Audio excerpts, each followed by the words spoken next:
پنجاب سے تیل اور گیس کا ایک بڑا ذخیرہ سسٹم میں شامل کر لیا گیا ہے، اور پنجاب کے بارے میں کہا جاتا ہے کہ یہاں پر تیل اور گیس کے ذخائر کم ہیں۔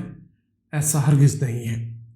اس تیل اور گیس کے ذخیرے سے ہزاروں بیرل تیل اور millions of cubic feet gas حاصل ہو رہی ہے، وہ آپ کے ساتھ ڈسکس کریں گے۔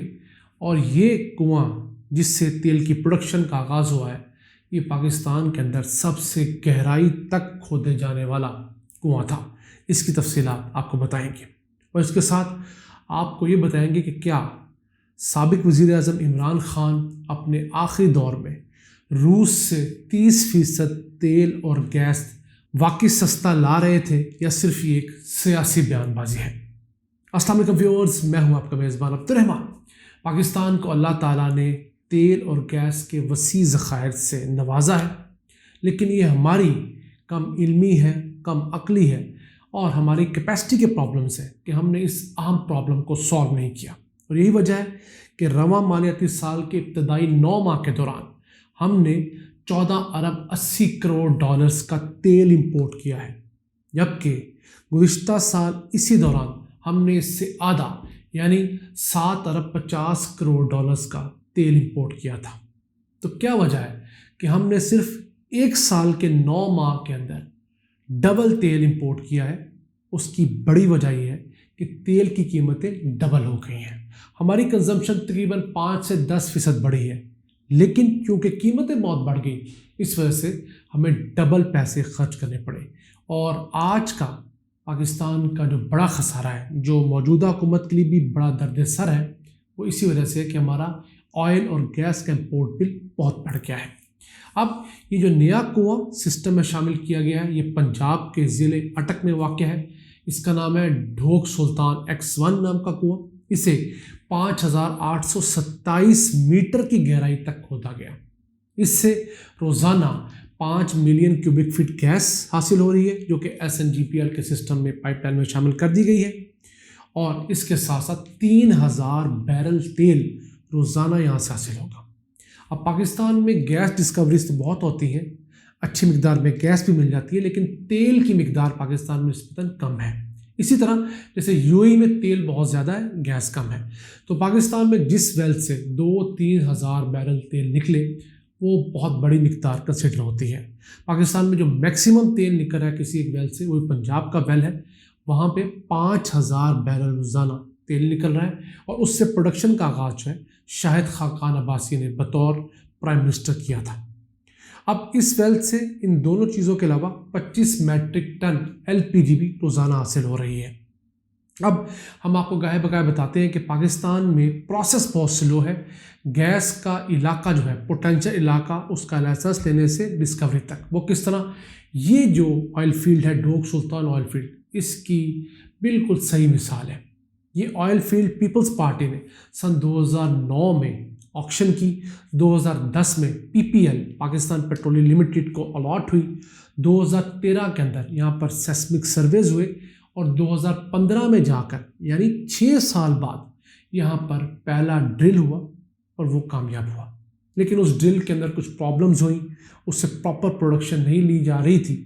پھر 2019 میں اسی ڈرل کے ساتھ ایک اور ویل کھودا گیا، اور اس سے سن 2020 میں جا کر ڈسکوری ہوئی۔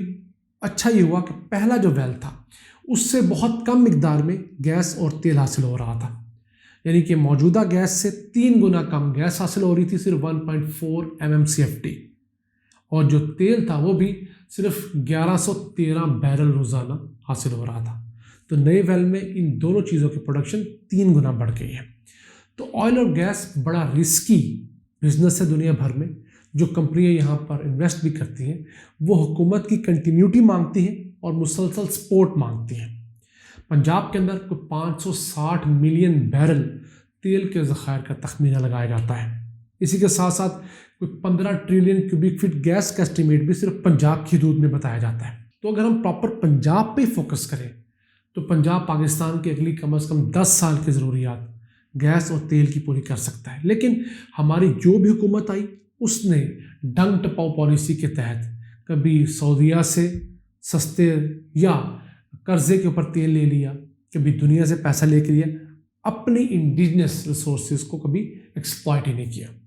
گزشتہ حکومت جو تھی پی ٹی آئی کی، اس نے اپنے دور میں 44 نئے بلاکس جو ہیں تیل اور گیس کے وہ آکشن کیے تھے، ان میں سے 34 جو ہے پراپر بیڈنگ کے ذریعے الاٹ بھی کر دیے گئے۔ یہ بہت بڑا فگر ہے، پاکستانی تاریخ میں کبھی کسی ایک حکومت نے اتنی بڑی تعداد میں بلاکس آکشن نہیں کیے۔ یہ ہزارہا مربع کلومیٹر کے اوپر بنتے ہیں، اس پہ ہم کئی ویڈیوز کر چکے ہیں۔ اب جو بلاکس پی ٹی آئی حکومت نے آکشن کیے، ان کے اوپر ڈسکوریز آتے آتے 3 سے 4 سال کا وقت لگے گا۔ موجودہ حکومت کو بھی چاہیے کہ اگلا جو سال اس کے پاس ہے اس میں مزید 10-15 بلاکس جو ہیں ان کو آکشن کرے۔ پھر ایسی بہت ساری پاکستان میں کمپنیاں ہیں، ایران کے بارڈر کے ساتھ، پاکستان انڈیا کے بارڈر کے ساتھ، جہاں پر کمپنیز نے بلاکس تو لے رکھے ہیں اور کوئی نہ کوئی بہانہ بنا کر، لا اینڈ آرڈر کا بہانہ بنا کر وہاں پر ڈرلنگ نہیں کر رہی۔ اس کا پاکستان کو نقصان کیا ہو رہا ہے کہ اسی سیم جو آئل بیلٹ ہے، جو آئل ریزروائر ہے انڈر گراؤنڈ، جو انڈیا کی سائڈ ہے وہاں سے تو تیل نکالا جا رہا ہے دھڑا دھڑ، پاکستانی سائڈ پہ بالکل تیل نہیں نکالا جا رہا۔ اور ماہرین کا یہ خدشہ ہے کہ ان کمپنیوں کو آئل کے لیے ڈرلنگ نہ کرنے کے عوض جو بھارت کی کمپنی ہے وہ اربوں روپے رشوت دیتی ہیں۔ تو ہمیں اس چیز کو فوکس کرنا چاہیے، ہمارے انٹیلیجنس کے اداروں کو فوکس کرنا چاہیے، اور پھر ہمارے جو اہم ادارے ان کو اس چیز میں انٹرفیئر کر کے جن کمپنیوں نے 3-4 سال پہلے تک بلاکس لیے کام نہیں کیا ان کو ڈیڈ لائن دے کر کام کے اوپر مجبور کرنا چاہیے، اور ملک کے اندر ان علاقوں میں ایک اچھا لا اینڈ آرڈر کا سیٹ اپ بنایا جائے۔ دنیا کے بہت سارے ممالک ہیں اور پر خانے جنگی ہیں، لیکن آئل اور گیس سیکٹر میں یہ لوگ اتنے پیسے کے مالک ہوتے ہیں کہ اپنا علاقہ سیکیور کر لیتے ہیں۔ تو پاکستان میں بھی بلوچستان، کے پی کی اور دیگر تمام علاقوں پہ کام ہونا چاہیے۔ اس کے بعد آپ کو بتاتے چلیں کہ آیا جو عمران خان کا دورہ روس تھا اس میں 30% سستی گیس اور تیل لیا جا سکتا تھا، اس کا بیان کیا جا رہا ہے۔ میرا خیال ہے یہ صرف سیاسی بیان ہے۔ کیوں؟ پاکستان، یو اے ای، سعودیہ اور قطر کا $5.5 ارب کا مقروض ہے۔ یہ رقم ہمارے ریزروز میں انہوں نے رکھوائی ہوئی ہے، جو ہمارے کل ریزروز کا 50% ہے۔ اگر ہم سستا تیل اور گیس روس سے لے لیتے، روس تو دینا چاہتا ہے لیکن ہمارے حالات ایسے نہیں کہ اس قدر بڑے قرضے کے عوض ہم ان سے سستی گیس اور تیل لے سکیں۔ تو ہونا کیا تھا کہ ان تینوں ممالک نے مل کر جو پاکستان کو بیچتے ہیں گیس اور تیل، اپنے $5.5 ارب وڈرا کروانے تھے۔ تو ہمارے جو ریزروز ہیں اس وقت جو $10.5 ارب کے اسٹیٹ بینک کے پاس، وہ دھڑام سے گر کر $5.5 ارب $6 ارب پہ آنے تھے، اور پاکستانی روپیہ جو اس وقت 186-87 روپے کا ہے، یہ 200 روپے سے پلس چلا جانا تھا۔